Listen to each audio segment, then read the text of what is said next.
इब्न अरबी एक महान इस्लामिक स्कॉलर एवं रहस्यवादी कवि थे। हालांकि उन्हें इस्लामिक विचारों के भीतर एक अत्यंत प्रभावशाली दार्शनिक के रूप में ज्यादा जाना जाता है। इब्न अरबी का जन्म 26 जुलाई 1165 ईस्वी में स्पेन के मर्सिया शहर में हुआ था। इनका पूरा नाम अबू अब्दुल्लाह मोहम्मद इब्न अरबी था। इनके पिता का नाम अबू बकर इब्नुल अरबी था। इब्न अरबी का संबंध मशहूर जमाना हातिम ताई के परिवार से था। इब्न अरबी सुन्नी थे, लेकिन 12 इमामों पर उनके लेखन को शियाओं के बीच भी काफी लोकप्रियता प्राप्त रही है। इनकी मृत्यु के बाद इनकी शिक्षाएं पूरी तरह से इस्लामी दुनिया में फैल गईं। इनकी लिखी हुई किताबें एवं लेख केवल मुस्लिम कुलीनों तक सीमित नहीं थे, बल्कि सूफीवाद के द्वारा उन्होंने समाज के अन्य हिस्से में भी अपनी जगह बनाई। एक युवक के रूप में इब्न अरबी सविल के गवर्नर के सचिव बने और उन्होंने एक बहुत प्रभावशाली परिवार की लड़की मरियम से शादी की। इब्न अरबी की नौजवानी से जुड़ी एक आध्यात्मिक कहानी बहुत मशहूर है। कहा जाता है कि जब शेख इब्न अरबी 16 वर्ष के थे, उन्हीं दिनों वे रियासत के एक ऊंचे घराने में रात के खाने की दावत में शामिल हुए थे। वहां खाने के बाद शराब पिलाई जा रही थी। जैसे ही शराब का प्याला उन्होंने अपने होठों पर रखा तो उनके कानों में एक आवाज गूंजने लगी, है मोहम्मद, क्या तुम्हें इसी के लिए बनाया गया था? इसके बाद वह वहां से बाहर निकल गए।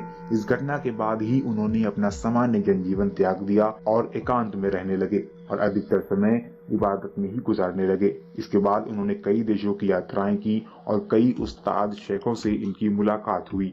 इब्न अरबी ने 36 वर्ष की आयु में पहली बार अपना देश छोड़ा और 1193 में ट्यूनिस की यात्रा की। ट्यूनिस में रहते हुए उन्होंने अपनी जिंदगी के मकसद को जाना और फिर पूर्व की यात्रा की ओर निकल पड़े।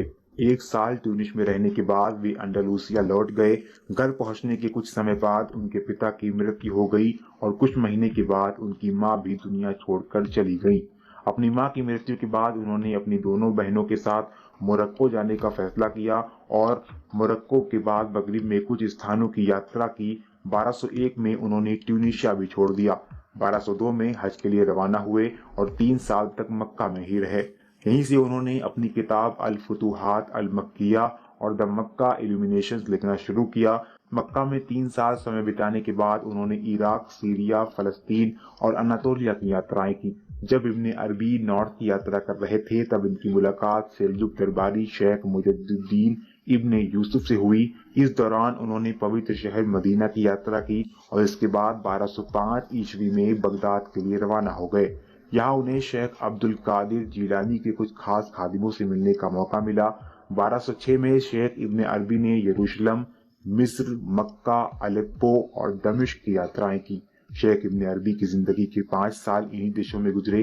तमाम यात्राओं के साथ साथ उन्होंने अपनी किताबों को लिखना जारी रखा। 16 नवंबर 1240 ईस्वी में 75 वर्ष की आयु में सीरिया की राजधानी दमिश्क में इब्न अरबी का देहांत हो गया। इब्न अरबी को इनके देहांत के बाद दमिश्क में ही दफनाया गया, जहां बाद में सल्तनत ओस्मानिया में खिलाफत कायम करने वाले पहले खलीफा सलीम प्रथम ने इनका मकबरा बनवाया।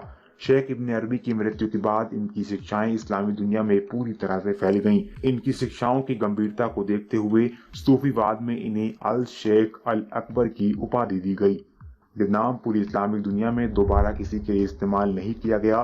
सूफीवाद में शेख इब्न अरबी को सबसे प्रसिद्ध और विद्वान सूफी के रूप में देखा जाता है। उन्हें पूरे मध्य पूर्व में शेख अकबर मोइनुद्दीन इब्न अरबी के नाम से जाना जाता है। मान्यता है कि इब्न अरबी के पास एक कीमती संदूक हुआ करता था, जिसे इनका अमानती संदूक भी कहा जाता है। अरबियों के साथ साथ दूसरे दुश्मन भी इस संदूक का राज जानना चाहते थे।